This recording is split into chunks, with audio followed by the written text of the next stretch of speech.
My name is Hot Mama, 60 years old today and still standing stronger than most folks who swore I wouldn't make it past 30.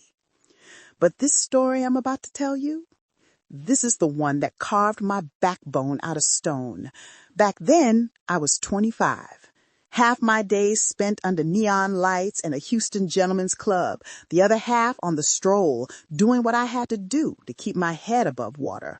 Survival don't always look pretty, but baby, it kept the bills paid. Now I had this one regular, quiet man, soft voice, tipped big, bought full hours without blinking. He wasn't like the others, no sweat, no liquor breath, no wild hands. He would sit back, talk to me about money, investments, savings, and I'd give him extra attention during our sessions. A fair exchange, a business bond. 2 whole years this went on. 2 years of him building trust brick by brick, talking to me like I wasn't just a dancer, like I was a woman with a whole future worth shaping. So when he invited me out to his ranch in East Texas, Van Horn, desert country, wind cutting across the land like it was sharpening itself, I said yes. A 3-day break away from Houston. No club, no street, no sirens. Just quiet. Sounded like heaven. I should have known it was a trap. The minute we got to the ranch, something felt off. Not loud, not obvious, just crooked. Like a picture frame hangs just slightly wrong on the wall. He poured me a drink, whiskey, smooth, expensive, said it was to celebrate new beginnings. I took 2 sips, no more.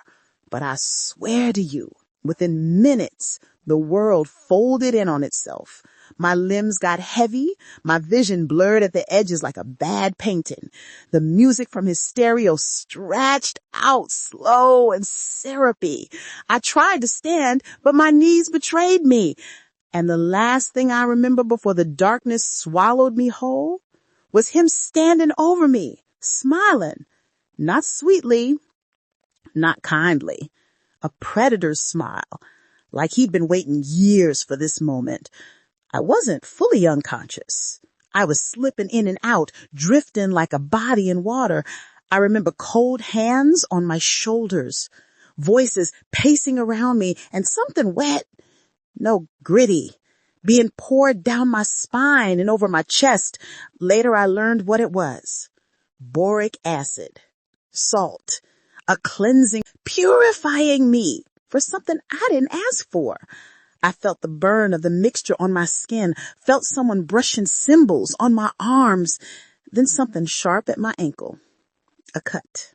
Small, but deep enough to bleed. And through all of it, his voice. Steady, patient, almost tender. She's ready.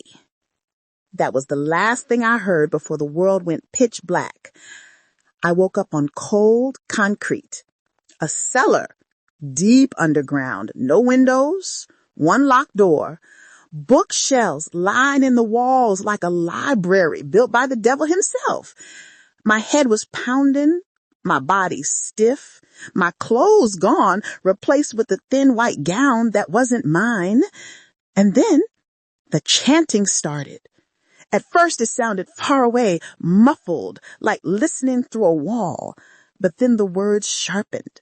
Plain English, not Latin, not ancient languages, just regular voices saying, "Thank you, Satan. Thank you for your power. Thank you for this offering." I froze. My blood turned to ice. And before I could even gather breath into my lungs, I heard a goat scream, long, high, trembling. Then silence. Then a thud. A moment later, a lamb. Another scream, shorter, rougher. 2 sacrifices, back to back. The chanting grew louder, more frantic, like they were praising the death as it happened. I curled into myself on that cellar floor, fear clawing into my spine, my heart beating so hard I could hear it echo. But even then, even in that terror, my eyes drifted back to the books. Titles like Rites of the Abyss, The 5 Mouths of Hell, Hands That Command, and the one that called to me the loudest, The Book of Evil Organics, of Darkness. Something in me whispered, you gonna need that. I didn't know how right that voice was. But that's part one. When daylight finally crept into that cellar, not sunlight, but the dim glow of some lamp upstairs leaking through cracks in the boards, I realized I wasn't dreaming. I was trapped, underground, no phone, no voice loud enough to carry past the dirt and the concrete above me, and the chanting from the night before had stopped. The silence was worse.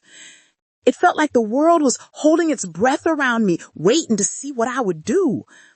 Let me tell you about that place. Wooden shelves, nailed into stone walls, books filling every inch like someone spent decades studying every dark corner of the underworld. Some were so old the covers were peeling apart like dry skin. Some were new.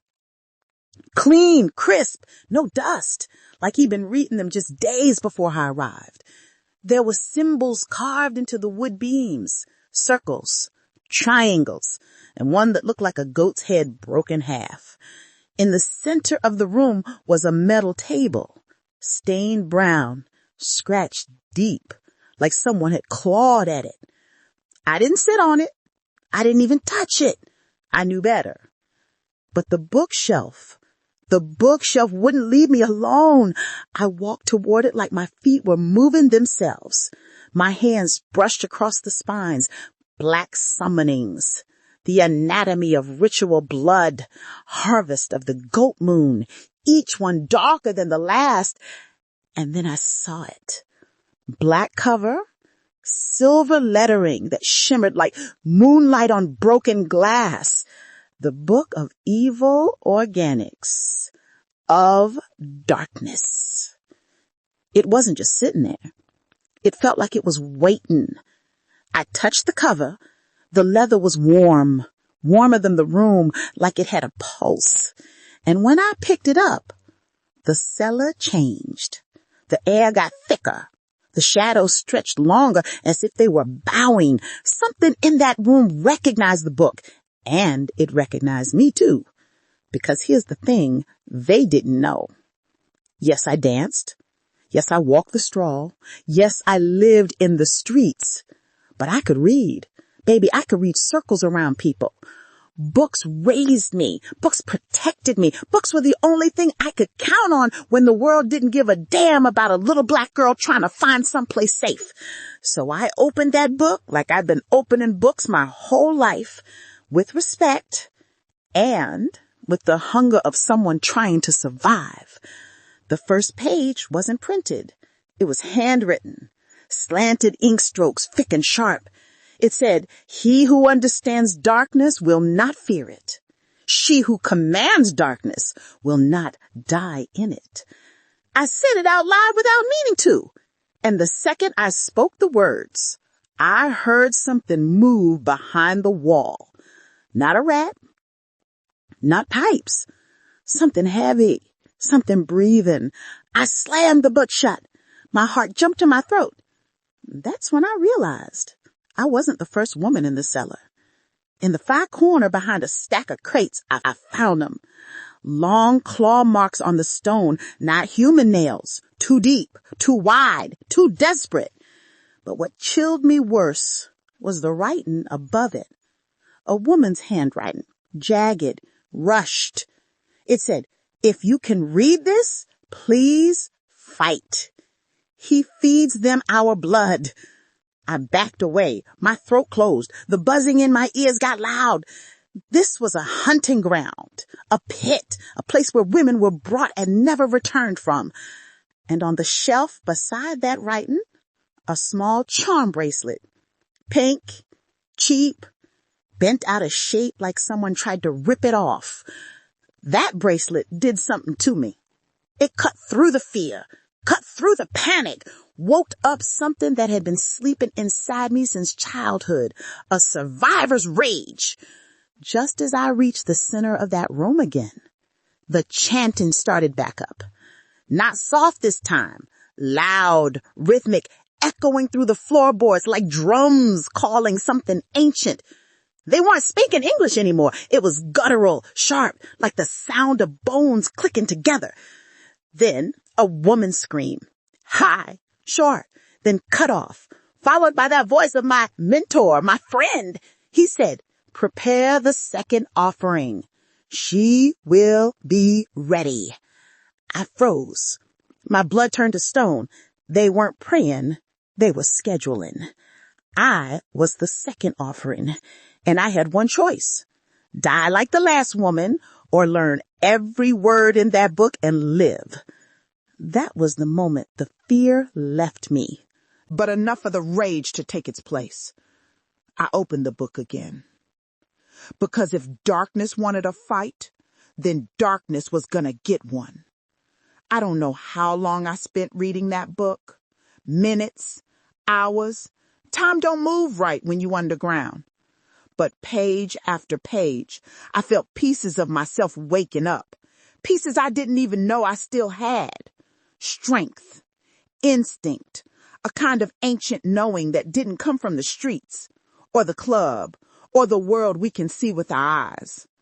And while I read, the house above me came alive. It started with footsteps, dozens of them, heavy boots, stomping across wooden floorboards like a mob gathering. Then voices, not chanting this time, arguing, crying, begging. A woman's voice first, sharp, frantic, pleading, "Please, please, my babies, don't hurt me." Then a man shouting something I couldn't make out. Then children, 2, maybe 3, small voices, scared, calling for their mama. That sound stabbed straight into my chest. That's when I understood. Tonight wasn't about goats. Tonight wasn't about animals. Tonight was human. Tonight was a family. And I was meant to be next. The chanting rose again, thick, violent, like thunder breaking bone. Floorboards shook, dust fell from the ceiling. Then the man's voice, the one who brought me here, boomed above everyone else.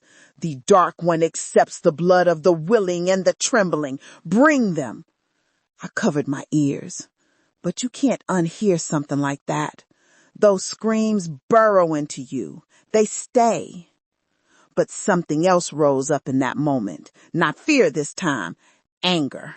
Righteous. Burning. Ancestral anger. "You will not die down here," a voice whispered to me. Clear as day. Not from the book. Not from the cellar. From behind me. I turned slow. And I swear on every ancestor that walks with me, there was a shadow standing in the corner. Not a man, not an animal, a shape, tall, bending like smoke, but with weight, presence, awareness. It wasn't reaching for me, wasn't trying to scare me. It was waiting. The book grew warm in my hands, so warm it almost burned. I felt pages flipping themselves until it landed on a chapter titled, "When the Living Become Prey." Underneath it, called the darkness not as a servant, but as a mirror. Only your own courage will decide what form answers. The shadow moved closer, slow, deliberate, until it was right in front of me, not touching me, just reflecting me. Like it was waiting for me to choose what I wanted to be in that moment, a victim or a weapon. And before I could even speak, before I could form words, the floor above me erupted, a scream so raw, so final, that every bone in my body vibrated. The sacrifice had begun. That family, that innocent family, I couldn't save them. But I could save myself, and I could make sure I wasn't the last. Everything happened at once. The cellar door unlocked, clicking, scraping, like something upstairs had triggered it. The shadow behind me stretched tall, blocking the doorway as footsteps thundered down the stairs. 2 men came into view first, hooded, masked, carrying ropes. They saw me standing free and froze. One whispered, "She's awake. She wasn't supposed to be awake." The other raised his arm to grab me. But before he could touch me, the shadow moved. It didn't attack. It surrounded me, wrapped around me like armor, cold but protective. The men backed up. What is that? What is that?" I stepped forward. My voice wasn't mine anymore. It was deeper, older, full of every woman they ever tried this on. "You will not die down here," I said. "Now choke on it." The lamps flickered. The temperature dropped. The shadow expanded, filling the cellar like a black storm. They ran, tripped, scrambled up the stairs like the cowards they were. I followed, step by step, the book in my hand glowing dull red like embers waiting to catch fire. Above us, the house roared with panic, men shouting, chairs falling, doors slamming. The shadow moved with me. Not ahead, not behind, with me. We climbed. We climbed toward the only way out, toward the desert air, toward freedom. When I reached the top of those stairs, I saw things I will never repeat.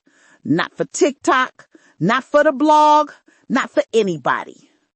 But I saw everything I needed to know one thing. This place wasn't a ranch. It was a graveyard pretending to be a home.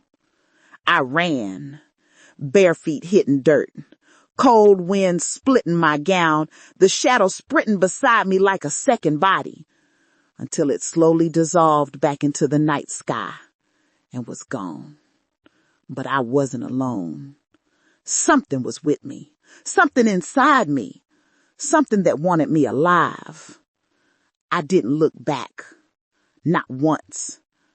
I made it to the road, collapsed, and a trucker, by some miracle, stopped and picked me up before sunrise. 3 days later, I was back in Houston, and I never saw that man again. But he never saw another woman again either. I made sure of that. Even shadows know who they serve. And that, baby, is the end of the story. End. Join us below. Be a voice of the House of Asseveration. We are the future of spirituality. We are something new.